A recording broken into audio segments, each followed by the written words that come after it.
میں سر بس کنکلوڈ کروں گا. جی. ذوالفقار بھٹا کیس میں آپ نے مٹھائیاں تقسیم کی تھی جب سپریم کورٹ آف پاکستان نے کہا کہ سزا یافتہ شخص جو ہے وہ کسی قسم کے سیاسی فنکشنز ڈسچارج نہیں کر سکتا, وہ پارلیمان کے فیصلے نہیں کر سکتا, وہ ٹکٹیں جاری نہیں کر سکتا, وہ پارٹی کا سربراہ نہیں رہ سکتا, وہ پولیٹیکل ڈائریکشنز نہیں دے سکتا. اس وقت تو جب میاں نواز شریف کے بارے میں یہ فیصلہ آیا, آپ کے دوستوں نے, آپ لوگوں نے مٹھائیاں بانٹی, ٹی وی کے شوز پہ بیٹھ کے آپ نے کہا کہ آج انصاف کا بول بالا ہوا ہے, اور ایک جو کنوکٹڈ شخص ہے اس کے بارے میں یہ طے کر دیا گیا ہے کہ وہ کیا کر سکتا ہے, اور سپریم کورٹ کا فیصلہ ہے. ذوالفقار بھٹا کیس میں آپ سے بہتر کون جانتا ہے؟ ہم تو تب بھی روتے تھے. سر میں عرض کر رہا ہوں جی, پہلے سپریم کورٹ نے ڈسکوالیفائی کیا کنوکشن. نہیں سر میں نہیں کر رہا. تو میری سر عرض یہ ہے کہ یہ قصہ پرینہ ہے, ان کو چھوڑیں. آپ نے آج کہا کہ آپ اس پروسیس کو شروع کریں, بجٹ کے اوپر بریفنگ کے لیے ہم حاضر ہیں, آپ کی پری بجٹ بریفنگ کے لیے بھی حاضر ہیں, اپوزیشن کی آپ بیٹھے ہمارے ساتھ. وزیر اعظم صاحب کی ہدایت ہے کہ آپ کے تمام سوالوں کے جواب ہونے چاہیے. پرائم منسٹر نے فلور آف ہاؤس پہ آپ کو آفر کی ہے. لیڈر آف اپوزیشن کو میں پھر کہتا ہوں آپ لوگوں کو کہ آپ جو اپوائنٹمنٹس کے پروسیسز شروع کرنا چاہتے ہیں آپ آئیں, آپ کو چائے بھی پلائیں گے, آپ سے بات بھی کریں گے. یہ آئین میں لکھا ہوا ہے, ہم اس سے روگردانی کیسے کر سکتے ہیں, لیکن ماحول تو بنائیں. اگر ہم نے کہنا ہے کہ میں مانتے نہیں ہوں, میں جانتے نہیں ہوں, میں پہچانتے نہیں ہوں, تو پھر یہی رہے گا. سر بہت شکریہ. شکریہ جی. ڈاکٹر امجد علی خان صاحب ذرا بریفلی کیجیے گا پلیز. میں نے آپ کو پرومس کیا تھا اسپیکر چیمبر میں, پلیز.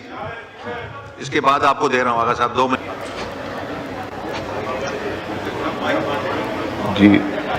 جی شکریہ جناب اسپیکر صاحب. میرا سمپل سا کویشچن ہے کہ ہر مذہبی کلی ہے, 20 ٹینکر بھی آ رہے ہیں, اور یہاں پہ حکومت کہہ رہی ہے کہ 28 دن سٹاک بھی موجود ہے, تو پیٹرول مہنگا کرنے کا کیا جواز یہ رکھتے ہیں کہ اتنا بڑا بوجھ عوام پہ ڈالا گیا؟ جی میاں خان صاحب. اس میں سر عوام پہ اتنا بڑا ڈاکہ اثر نہیں ڈالا گیا ہے. دیکھیں ہماری کچھ مجبوریاں ہیں. دنیا میں آپ دیکھ لیں سر, دنیا کے لیول میں بھی پیٹرول مہنگا ہو گیا ہے, اور الحمدللہ ہمارا تو پاکستان میں اتنا نہ پیٹرول کے ہجوم میں سر کوئی پیٹرول پمپ میں رش ہے سر, اور نہ کوئی اس طرح کی چیز ہے. اور حکومت نے اقدامات کیے ہیں کہ سر پہلے جو موٹر وے پہ گاڑیوں کا سپیڈ لمٹ کم کر دے دیا تھا, اور یہ بھی عوام کی بھلائی کے لیے کیا ہے. اور یہاں انشاءاللہ پیٹرول کی جو قیمتیں ہیں وہ دنیا کے لیول میں تھوڑا بڑھ گئے تھے سر. وہ ہمارا کوئی یہ نہیں ہے کہ پاکستان نے صرف بڑھا دے دیا تھا. ہم عوام کے لیے مزید بہتری کے لیے پیٹرول کے بارے میں کمیٹی بنے ہوئے ہیں, اوگرا نے کمیٹی بنائے ہوئے ہیں. ہر 15 دن کے بعد سر اس کے ریٹوں میں رد بدل کر رہے ہیں, اور عوام کے لیے مزید انشاءاللہ بہتر کریں گے سر. Thank you. جی نیکسٹ کویشچن شرمیلا فاروقی صاحبہ, ناٹ پریزنٹ.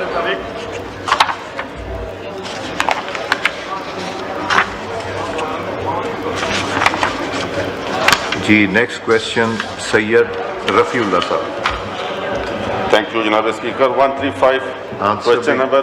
جی آنسر بھی ٹیکن ایز ریڈ, سپلیمنٹری کیجیے. سر یہ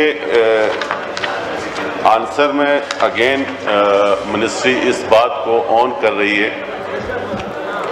اور میں سر جب ہم پرائیویٹائزیشن کے خلاف نہیں ہیں, لیکن وہ پرائیویٹائزیشن جو عوام کے مفاد میں ہوں. اگر آپ پرائیویٹائزیشن سرمایہ داروں کے مفاد میں کرنا چاہتے ہیں تو اس کا نقصان پھر پاکستانی قوم کا ہے, اور اس پارلیمنٹ کی ذمہ داری بنتی ہے. سر جب کے الیکٹرک کو ایگریمنٹ کیا گیا تھا, جس ٹائم کے الیکٹرک کو پرائیویٹائز کیا گیا تھا کراچی پاور کارپوریشن کو, تو اس ٹائم معاہدے میں جو بات کی گئی تھی کہ انہوں نے اس بات کو مانا تھا کہ ہمارے پاس 2400 میگا واٹ پیداوار کی کیپیسٹی ہے, لیکن آج بھی نیشنل گریڈ سے 2000 میگا واٹ ان کو دیا جا رہا ہے. تو آیا اس کے اوپر گورنمنٹ اتنے سالوں میں کیوں ایکشن نہیں لے رہی؟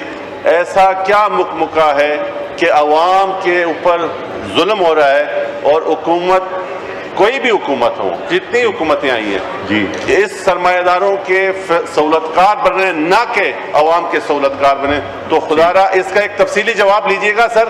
جی. کراچی کے لوگ پارلیمنٹ کی طرف دیکھ رہے ہیں کہ کیا کرتے ہیں ہمارے نمائندے. عامر کے بعد دوبارہ کراچی میں الیکشن ہوتا ہے. اسلم خان ان کے ایم این اے تھے.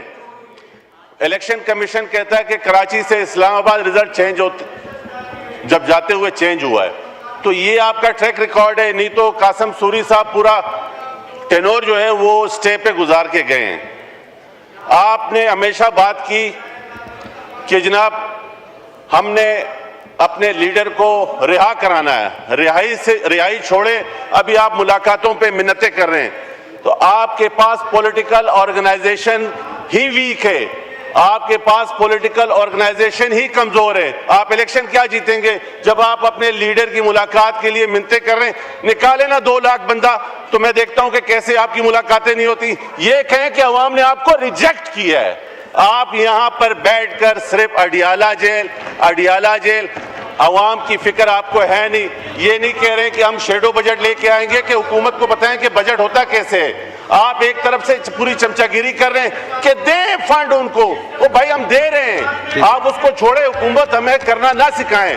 لیکن جب آپ یہاں بیٹھ کے یہ بات کریں گے کہ جس الیکشن کو ہمارے پاکستان پیپلز پارٹی کے جیالوں نے گھر گھر جا کے لوگوں کو کنونس کر کے ایک واضح اکثریت لے کے آئے ہیں, اور اس میں بھی آج آپ کو برا لگ رہا ہے, تو معذرت کے ساتھ پاکستان پیپلز پارٹی کا ہر ورکر, ہر جیالہ, اگر اس کی قیادت جیل میں ہوتی تو پتہ جاتا کہ ہوتی کیا ہے. آپ خود کام کے ہو نہیں اور باتیں دوسروں پہ کرتے ہو. ہمت کرو, اپنے چیئرمین کو باہر بھی نکالو اور ملاقات بھی کرو. ہوتا کچھ نہیں ہے.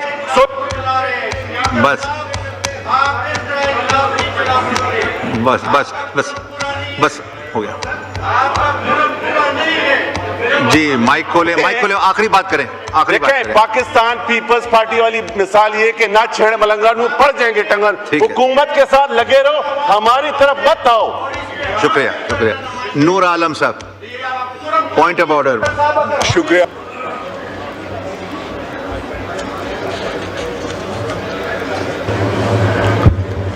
میں یہ آنریبل میرے بھائی نے جو بات کی ہے اس سے تھوڑا سا میرا اختلاف یہ ہے کہ جب یہ ایگریمنٹ کیا گیا تھا اور پرائیویٹائزیشن کی گئی تھی تو جو ان کے ساتھ ایگریمنٹ تھا اس کے مطابق انہوں نے کوئی 1000 میگا واٹ کے قریب جو ہے وہ ایڈیشن کرنی تھی اپنی کیپیسٹی جنریشن کو.